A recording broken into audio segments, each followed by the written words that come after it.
Hey, y'all. Did I just say y'all? It's Alysha. Yeah, y'all. What kind of hat am I wearing? It's Alysha and it's Fredo, and this is the Sporting Tribune Report, where we talk about all of our favorite sports and all of our favorite sports teams, especially locally. And there is something that I've been wanting to talk about, and I'm glad you and I are going to do this, Fredo. The Lakers and them finally being able to put up their in season tournament win. They put up the banner, right? And that's been kind of controversial lately, or at least everyone's got their own opinion on it, right? So tell me about that. Yeah, I mean, it's pretty interesting. Of course, every organization in the NBA is kind of happy to win anything. I mean, but when the Lakers win something, it has to be something very important. And of course, this is the first year that the NBA is bringing on this in-season tournament. Of course, the first time ever, it was a success. Overall, it was a success. I mean, these games when they mattered the most, these players came out and they competed. Because at the end of the day, we've never seen NBA games in November and December really matter for anything. And finally, when these games now matter, players are getting paid extra. Some players are getting an opportunity to go to Vegas. It's a good thing for the league, and as well, it's a great partnership for the Lakers and the NBA and Adam Silver, for the NBA to look at one of the biggest franchises in the NBA to put up and respect the in-season tournament competition. Putting up a banner for the Lakers at Crypto.com Arena. Kobe, there was a video trending earlier this week where Kobe Bryant was talking about, hey, we don't put up conference banners. We don't put up any other banner. We put up championship banners. But people got to understand that this is actually a championship banner. This is an in-season championship banner that they won. They competed. I believe they went 7-0 in the in-season tournament, and they ended up defeating the Indiana Pacers for that in that Saturday night event in Las Vegas about a week ago. So finally, the Lakers got the opportunity to put up a championship banner last night at Crypto.com Arena. And some people don't like it. But hey, you know what? The people that don't like it is because they didn't win it. That is true. I like that take. And yeah, I guess that was the controversy or the point of contention is that a lot of Lakers fans, especially the diehards, they really thought this is below them somehow. But if it Mhm. mattered to one of the greatest NBA players of all time, LeBron James, then shouldn't it matter to us? I mean, they played their what's off, both, well, all of the Lakers, but LeBron and Anthony Davis, two of the greatest to play the game, they took it seriously. It mattered to them. So I don't know why people are so upset. Let them hang up a championship banner. And you're right, it's not a conference. I would never object to anything that Kobe has, that Mamba mentality, not arguing with it. But this is a championship banner. So I'm glad you brought up that point so that people could just relax. And this is a thing of winning, of joy. It's not something that it should be taken lightly. And kudos to the Lakers being the first, right? I don't know why people just want to be mad sometimes, in my opinion. I don't know. Let them put up their banner, and they looked happy doing it, so it's fine. Right. I Fine. mean, if it was any other team, for example, if it was like the Oklahoma City Thunder, I mean, they're a great team. They're great organizations of formerly the Supersonics. But if they were to win the championship, the in-season tournament championship, they maybe would have celebrated maybe 10 times more than what the Lakers did. They maybe would have showed more appreciation to that banner and to that championship more than any other team. But with the Lakers winning it kind of cements it as like it matters now. So next season, these teams are going to battle to win that in-season tournament championship because the Lakers won it. And I'm sure the Clippers are upset right now. The Clippers wish they would have won that banner so they can at least put up something up there in their new arena. But they just they weren't able to stay put it together during the in-season play. But hey, at the end of the day, shout out to Jeannie Buss, shout out to LeBron Yeah, James, Anthony Davis, and everyone in that organization that went out there and competed and went undefeated and took it home. I agree. And I'll just leave it with this. Shout out to just celebrating things in life. Okay. There's so much pain and darkness in this world. This is a good thing, y'all. Like everybody relax and I get it. If you think the Lakers are above the in season tournament, that's fine. That's your opinion, but don't poo-poo on the rest of the peeps who think that this is a valid banner that goes up. Just let it be. This is something to celebrate. So I'm just all for things that are positive. So let's just move on, because there's just going to be people, and I get it. The Lakers are great. The championships are there. They have the most banners than most of every single team in the Hmm. NBA. But this is just another, that's a good thing. Let them celebrate. Let them take their money. Let the young guys who probably, what we might not see next season on the Lakers. This is a memory, a lifetime memory. So it's all good. It's all, I could keep going on the positives. So Keep everybody going, keep going. We got all day. relax, take a deep breath, and let them enjoy their banner. Now we're Yeah. gonna go from positive to negative. What is going on at USC football? You are there at all the practices. You haven't missed a game this season. They've got their bowl game coming up, and now we hear another bomb drops on the program, and you've got all these USC fans, all these USC football fans upset. So tell me what's going on, Fredo.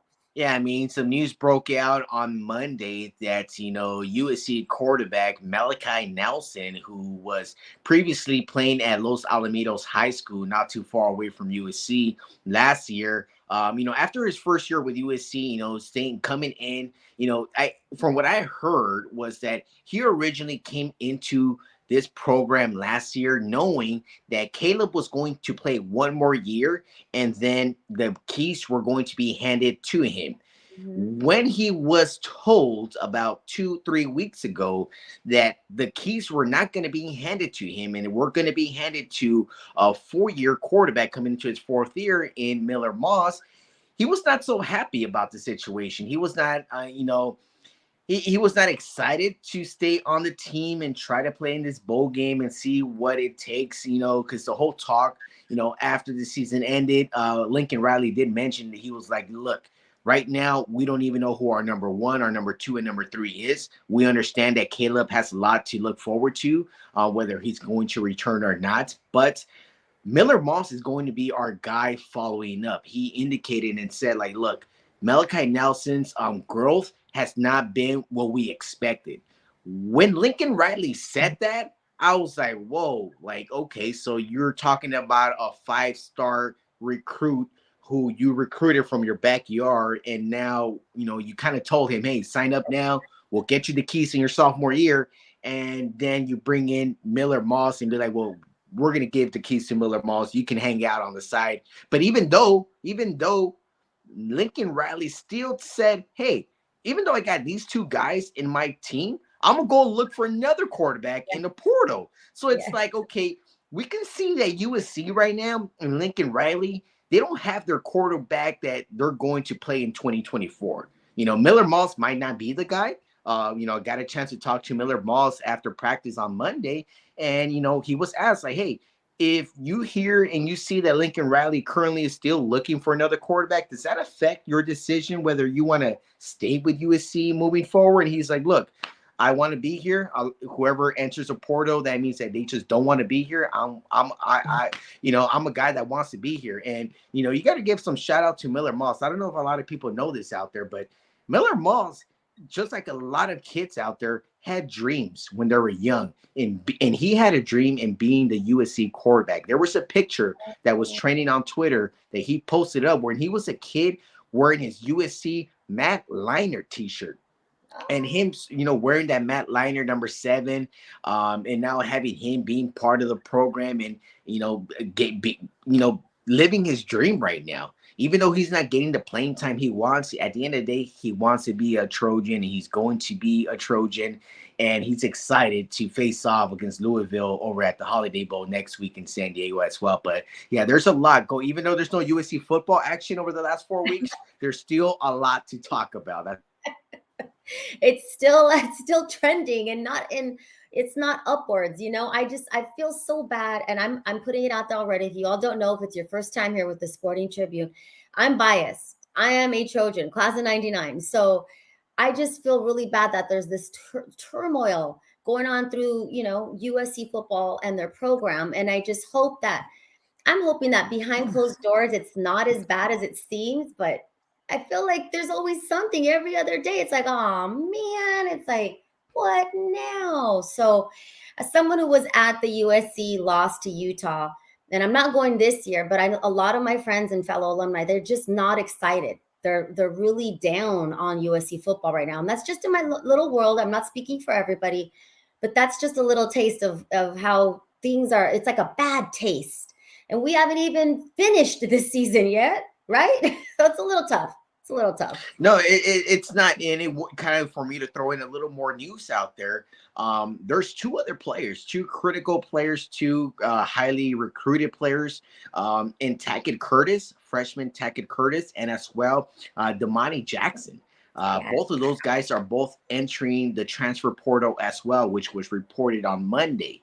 So the interesting part about that is that they're losing some high talented defensive players, but at the same time, they are gaining some great defensive coaches and gaining some other defensive players as well. So right now, honestly, if I was a USC fan, I wouldn't be too upset and seeing these guys go right now because one funny note, Alysha, one funny note. I think you follow me on Twitter, but all season long, I cover every single USC game.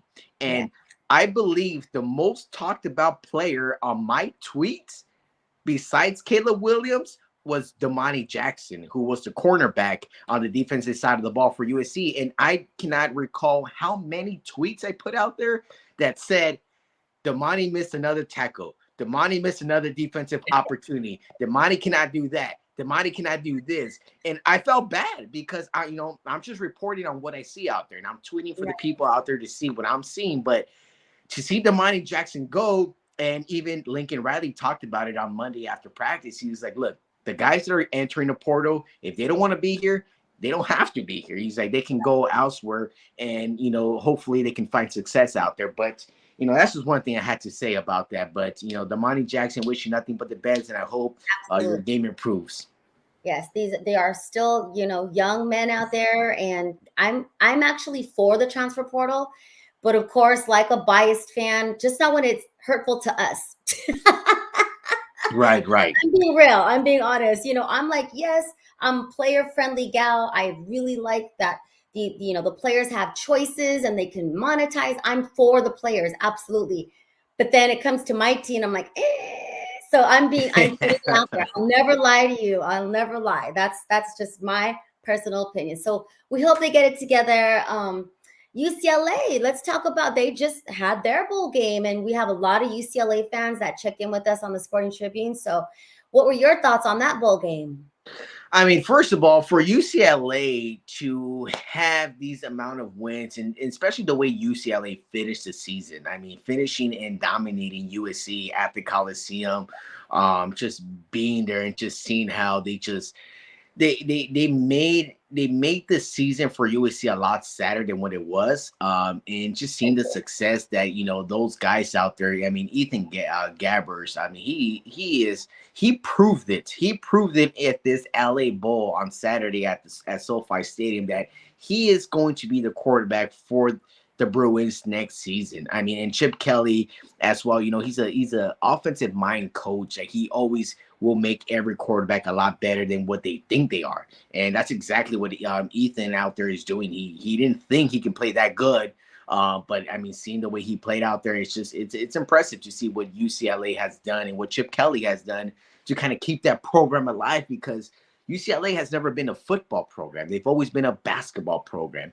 But for them to be looked at as a respectable football program, it's a good thing. And for them to go ahead and go out there and beat Boise State 35-22, just was a good win for them to finish off the season.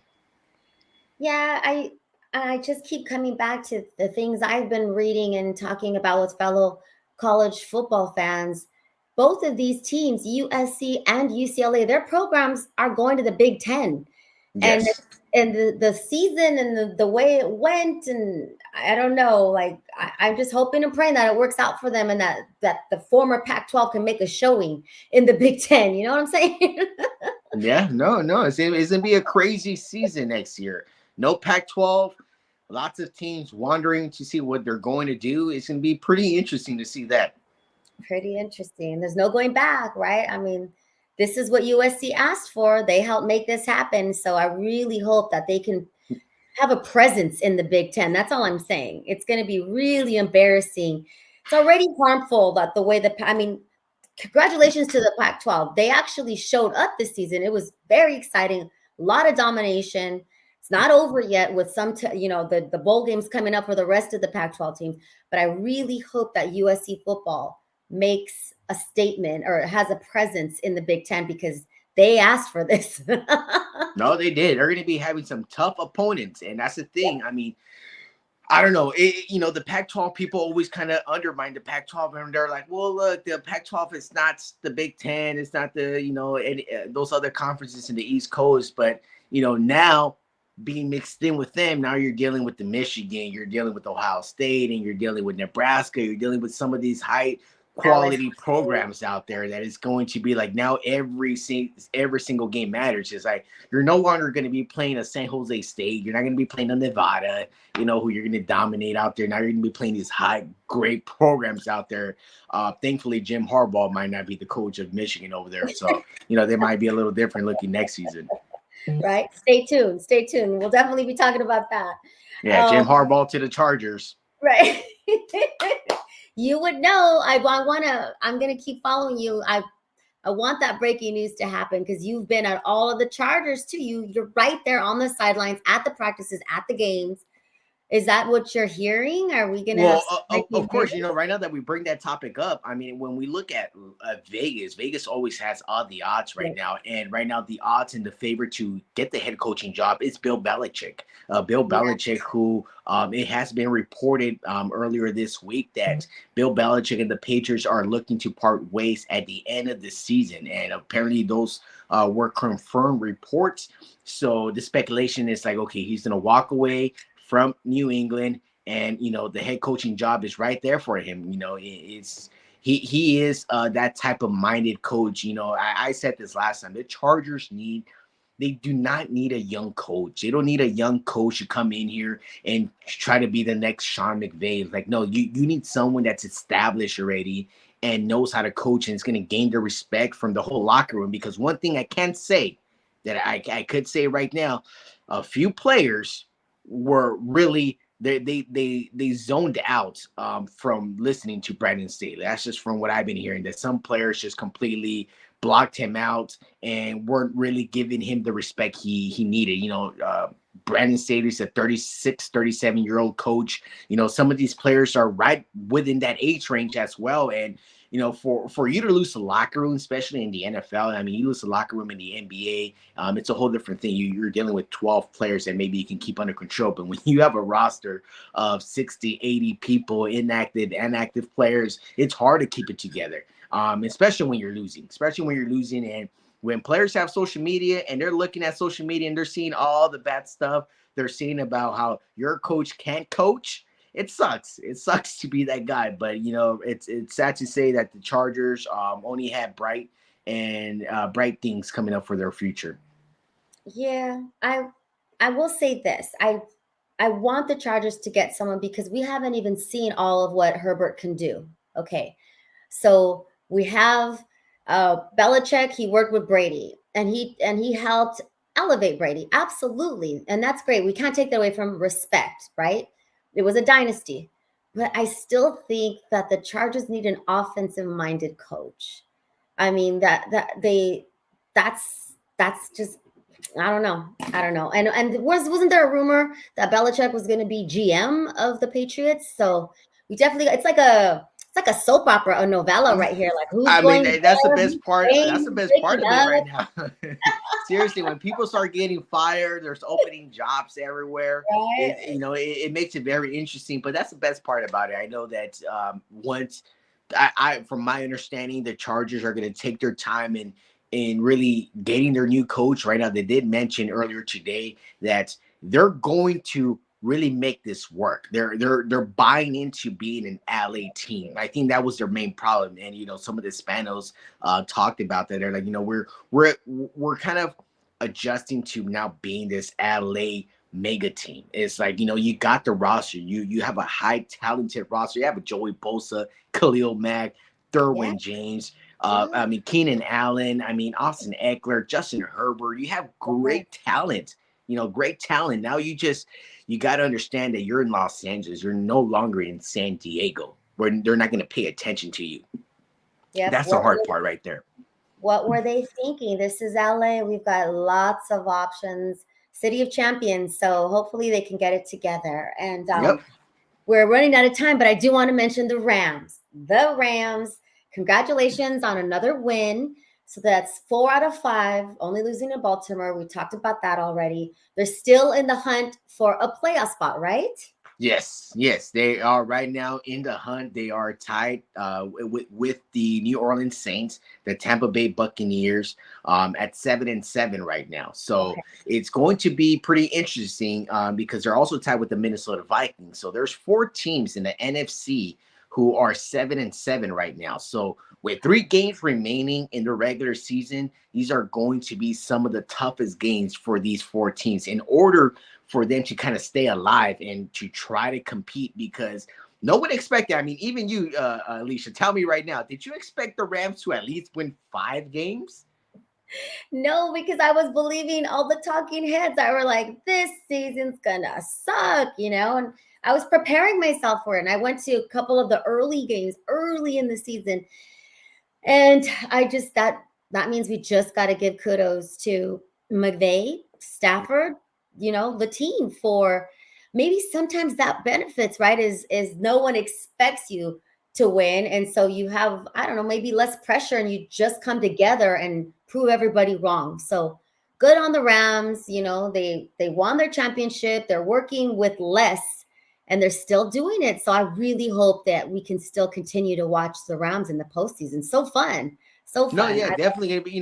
It's always good when an LA team is in the postseason and making a spark. But right now, like I mentioned, they're tied with the New Orleans Saints at 7-7, and the Rams face the Saints Thursday night football Yeah. here at SoFi Stadium this Thursday. So that game is really going to matter for playoff battle and for the hunt. So if the Rams can take care of business at home against a New Orleans team, they're going to go ahead and surpass them. And then after that, they travel to New York. They face the Giants, who the Giants haven't really been all good all year long. The Giants are only 5-9 right now. So Right. if the Rams can take care of business at home against the Saints, go on to New York and beat the Giants, they can maybe cement their spot depending on the others, because the last game of the season, it's at the San Francisco 49ers. Depending on the Niners, if they're needing to win the last game, they're going to play all their guys. But if they already secured their spot, they're the number 1 seed, then I'm sure they're not going to play all their guys at the end of the year. So it might benefit the Rams if they're fighting for a playoff spot. But they got to first take care of business on Thursday night football here at SoFi Stadium to kind of get them into that, hunt in the last spot in the playoffs for the Rams. I say bring it. Let's do this, Rams, especially when they play the Niners. I'm just going to leave it like that because I want to stay positive. So thank you for hanging out with me. It's always fun talking our local teams, Fredo. And make sure you check out the Sporting Tribune Report. Follow us, like us, comment, tell a friend, and you can find us at all of the places you get your podcast. Thank you, Fredo. Talk to you We'll soon. talk to everyone soon.